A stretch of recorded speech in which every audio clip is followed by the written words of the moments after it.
पढ़ाई में मन नहीं लगता, उसके पीछे एक कारण है बहुत बड़ा। वो है कारण है सिर्फ एक ही शब्द है, बस एक ही शब्द बोलूंगा बस, उसके अलावा दूसरा शब्द नहीं बोलूंगा। वो शब्द है ये इंटरेस्ट। हिंदी में बोलते हैं रुचि। रुचि। अब आप कहोगे मतलब क्या है इसका? मतलब यह है कि आपका पढ़ाई में इंटरेस्ट नहीं है। क्यों नहीं है? क्योंकि आपको शायद पता है क्या है, आप पढ़ाई को टारगेट समझ रहे हो, लेकिन पढ़ाई जो है वो टारगेट नहीं है। एक्चुअली टारगेट तो आपका कुछ और है। टारगेट आपका कुछ और है। इस टारगेट तक पहुंचने के लिए पढ़ाई एकमात्र साधन है। पढ़ाई एकमात्र साधन है। पढ़ाई टारगेट नहीं होती कभी, पढ़ाई मीन्स होता है ना। टारगेट एंड होता है। इस लक्ष्य को प्राप्त करने के लिए हमको इसका इस्तेमाल करना है। मतलब अगर मुझे दिल्ली पहुंचना है तो दिल्ली पहुंचने के लिए कार या मोटरसाइकिल का जो भूमिका निभाती है वो पढ़ाई निभाती है, और इसी में हमको इंटरेस्ट नहीं है। अगर मतलब इसमें इंटरेस्ट नहीं है तो इस टारगेट तक नहीं पहुंच पाएंगे। सीधी बात है, दिल्ली पहुंचना है और अगर साइकिल ही नहीं है, साइकिल में इंटरेस्ट ही नहीं है, तो दिल्ली पहुंच पाओगे? नहीं पहुंच पाओगे। इसलिए अगर दिल्ली पहुंचना है तो जिस माध्यम से जाना चाहते हो उस माध्यम में इंटरेस्ट होना चाहिए, उस माध्यम में इंटरेस्ट क्रिएट करना पड़ेगा।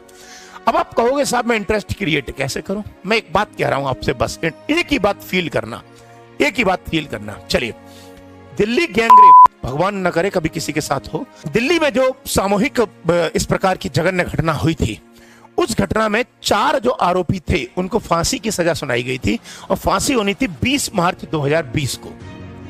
और सुप्रीम कोर्ट, हाई कोर्ट और डिस्ट्रिक्ट कोर्ट सबसे फाइनल चीजें आ चुकी हैं। राष्ट्रपति ने माफी मना कर दी है और 20 मार्च को 5 बजे के आसपास फांसी हो रही है। मैं आपसे पूछ रहा हूं, सपोज करो जो फांसी की सजा मिल रही है वो मान लो किसी को मिल रही है, मुझे मिल रही है, तीसरे को मिल रही है, किसी को भी मिल रही है, और हमको पता है कि कल सुबह 5 बजे फांसी होने वाली है। मैं आपसे यह पूछ रहा हूं कि अगर मुझे मालूम है कि कल सुबह 5 बजे फांसी होने वाली है और अभी रात के 8 बज रहे हैं, तो रात के 8 बजे से सुबह के 5 बजे तक लगभग करीब टाइम है 7, 8, 9 घंटे का। मैं कह रहा हूं कि क्या 9 घंटे उस बंदे को जिसको फांसी होने वाली है नींद आएगी? नहीं। नींद आएगी? नहीं। कोई ये कहे हाँ आएगी, पॉसिबल ही नहीं है। इंसान के पैर काम करना बंद कर देते हैं। जब जल्लाद, पवन जल्लाद जब उनको फांसी के घेरे तक ले गया था ना, तो वो चला नहीं जा रहा था उन चारों पर, वो उसको घसीटते हुए ले पहुंचा था वहां तक। क्यों? क्योंकि उनको मालूम है कि हमारी जान जा रही है, हमारी जिंदगी का आखिरी क्षण है। फील करो इस वक्त, फील, आखिरी क्षण है। जब इंसान का आखिरी क्षण होता है तो वो कुछ भी करने को गुजर जाता है। मुझे मालूम है कि मैं 2 घंटे बाद मरने वाला हूं, तो मैं 2 घंटे में वो सब कर सकता हूं जो जिंदगी में मैंने नहीं किया। बस आपको यही करना है। अगर आपका पढ़ाई में मन नहीं लगता तो आप ये बात ध्यान रखो कि आपके पास बस यही समय बचा हुआ है। आपका समय धीरे धीरे मुट्ठी से निकलता जा रहा है। एक मुट्ठी में रेत ले लेना, रेत, बालू, रेत ले लेना, और मुट्ठी को ऐसे कर देना, मालूम भी नहीं चलेगा मुट्ठी से रेत कब निकल गया। आपके हाथ से भी टाइम निकलता जा रहा है। अब इसको, टाइम को आपको यूटिलाइज करना है। यूटिलाइज करने के लिए बस एक ही फॉर्मूला है, सामने मौत खड़ी है।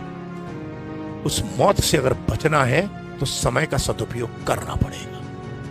ध्यान रखिएगा, हम लोगों के पास, चाहे वो आप हैं चाहे मैं हूं, 50, 60, 70 साल की जिंदगी है, उसमें करीब 20 साल तो हमने निकाल दिए, यानी कि करीब 1/3 जिंदगी निकाल चुके हैं।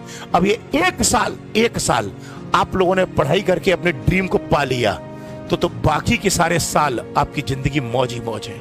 और अगर बाई चांस को आपने आगे की जिंदगी अगर सेट करनी है तो तुम पढ़ाई कर लो, और नहीं करनी है तो पूरी जिंदगी स्ट्रगल ही करना पड़ेगा। बस याद रखना, इसके आगे मैं कुछ नहीं कहूंगा। बस याद रखना, जब भी पढ़ाई में मन ना लगे, सामने देख लेना मौत खड़ी हुई है। उसके अलावा आपके पास या हमारे पास कोई रास्ता नहीं है। मैं भी जब, चूंकि अब तो मेरे अटेम्प्ट तो खत्म हो गए, ना मुझे सरकारी नौकरी अब इस मोड़ पर चाहिए, मैं भी आज जब कोई चीज पाने वाला होता हूं ना, कोई पाने की इच्छा होती है, तो बस एक ही चीज सोचता हूं, मेरे सामने मौत खड़ी है, मेरे पास कोई रास्ता ही नहीं है। मैं यही जानता हूं कि मेरे पास अब यही समय है, मुझे जो करना है अभी करना है, इसके बाद मेरे पास रास्ता नहीं है। मुझे मालूम है शाम को 4 घंटे बाद मैं मरने वाला हूं, इसलिए उन 4 घंटों के भीतर मैं वो सब करने की कोशिश करता हूं जो मैं शायद अब तक नहीं किया।